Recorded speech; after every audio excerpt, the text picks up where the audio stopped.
Allo damassi. Kanallinaaningaanniik saa olsuima ataqarpunga inui issittormiut siunnersuisoqatigiiffianni siulittaasuuvunga.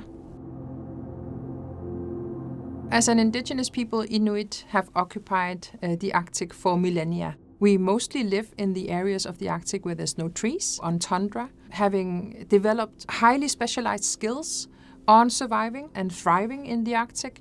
We are about 180,000 in total across the Arctic, from Chukotka, Russia, Alaska, Canada, and Kalaallit Greenland, where I am from.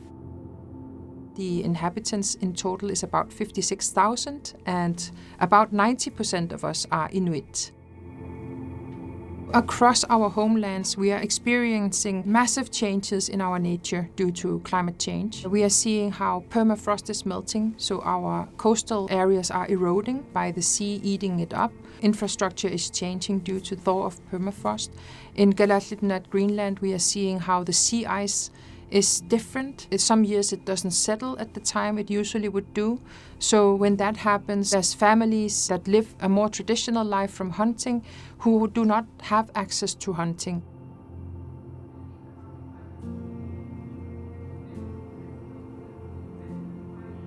It was important for me to do that work. We know that more than half of the known deposits are on or near indigenous people's lands. And we know that this huge pressure to transition away from fossil fuels by the use of critical minerals is going to also put pressure on indigenous peoples. So we need to do this right. We need to do this with full implementation and respect for the rights of indigenous peoples to be self-determining about their own lands and territories and resources.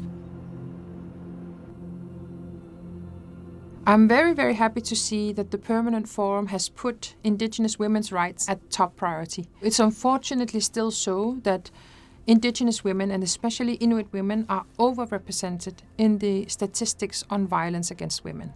This is exactly the reason why it is so important that we continue focusing on the implementation of the rights of Indigenous women and girls based on the instruments we have, both the Convention on the Elimination of All Kinds of Discrimination Against Women, the UN Declaration on the Rights of Indigenous Peoples, the very important General Recommendation number 39 on the rights of Indigenous women and girls.